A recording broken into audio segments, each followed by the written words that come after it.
പല ആളുകൾക്കും ഏറ്റവും കൂടുതൽ കൺഫ്യൂഷൻ ഉള്ളൊരു കാര്യമാണ് നമ്മുടെ പ്രോപ്പർട്ടി സെയിലിൻ്റെ പുറത്തുള്ള ടാക്സ്. കാരണം മറ്റൊന്നുമല്ല, ഇപ്പോൾ സാലറി ആണെങ്കിലും ബിസിനസ് ചെയ്യുന്ന ആളുകളൊക്കെ ആണെന്നുണ്ടെങ്കിലും എല്ലാ വർഷവും ഒരു ടാക്സ് അടക്കുന്നത് കൊണ്ട് തന്നെ അവർക്കൊരു ബേസിക് ഐഡിയ ഉണ്ടാവും എങ്ങനെയാണ് അതിൻ്റെ ടാക്സിങ് സിസ്റ്റം എന്നുള്ളതും എങ്ങനെയാണ് റിട്ടേൺ ഫയൽ ചെയ്യേണ്ടത് എന്നുള്ളതിനെ കുറിച്ചൊക്കെ ഒരു ബേസിക് ഐഡിയ ഉണ്ടാവും. പക്ഷേ ഈ പ്രോപ്പർട്ടി സെയിൽ എന്ന് പറയുന്നത് എപ്പോഴും നടക്കുന്നൊരു കാര്യമല്ല അല്ലേ. നമുക്ക് റെയർ ആയിട്ട് മാത്രം നടക്കുന്നതാണ്. നമ്മുടെ ലൈഫ് ടൈമിൽ തന്നെ 1, 2, 3 തവണയൊക്കെ മാത്രം നടക്കുന്നൊരു കാര്യമാണ് പ്രോപ്പർട്ടി സെയിൽ, അതിൻ്റെ പുറത്തുള്ള ടാക്സ് എന്നുള്ളതൊക്കെ. അപ്പോൾ പലർക്കും അതിൽ ഭയങ്കര കൺഫ്യൂഷൻ ഉണ്ട്. കാരണം അവരൊരു റെഗുലർ ടാക്സ് പെയർ ആയിരിക്കില്ല, അല്ലെങ്കിൽ ഈ ഒരു ട്രാൻസാക്ഷൻ എപ്പോഴും നടക്കുന്നതുമായിരിക്കില്ല. ഈ കഴിഞ്ഞ ഫൈനാൻഷ്യൽ ഇയർ 23-24 നിങ്ങളൊരു പ്രോപ്പർട്ടി വിറ്റിട്ടുണ്ട്. ഒരു 25 lakhs ആണ് നിങ്ങൾ ആ പ്രോപ്പർട്ടി വിറ്റതെന്ന് വിചാരിക്കാം. ഒരു ലാൻഡാണ്, 25 lakhs നിങ്ങൾ വിറ്റിരിക്കുന്നത്. നിങ്ങൾ 2010-11 ഒരു 10 ലക്ഷത്തിൽ വാങ്ങിച്ച പ്രോപ്പർട്ടിയാണെന്ന് വിചാരിക്കുക.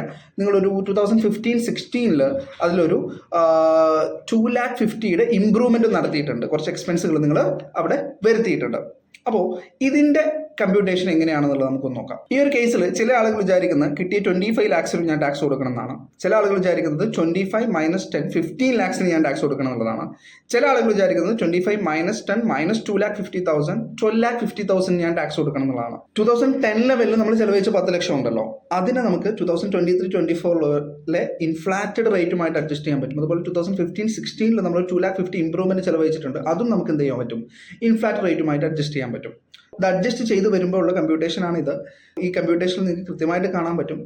വെറും 73,000 നമുക്ക് എന്ത് വരുന്നുള്ളൂ? നമ്മുടെ ഗെയിന് വരുന്നുള്ളൂ. അതിൻ്റെ പുറത്ത് മാത്രമേ ടാക്സ് വരുള്ളൂ. ഈ 73,000 ടാക്സബിൾ ലിമിറ്റിന് താഴെ ആയതുകൊണ്ട് തന്നെ നിങ്ങൾ 25 lakhs വിറ്റാൽ നിങ്ങൾക്ക് ഒരു ടാക്സും വരുന്നതല്ല. ഇനി ആൾറെഡി ടാക്സ് കൊടുക്കുന്ന ആളാണെങ്കിലോ അവർക്ക് ഈ 73,000 മുകളിൽ 20% ടാക്സ് വരും. അത് ജസ്റ്റ് 15,000 ആണ്. അപ്പോൾ ഈ 15,000 ടാക്സ് അടച്ചാൽ തന്നെ 25 lakhs വൈറ്റ് നമുക്ക് കാണിക്കാൻ പറ്റും എന്നുള്ളതാണ്.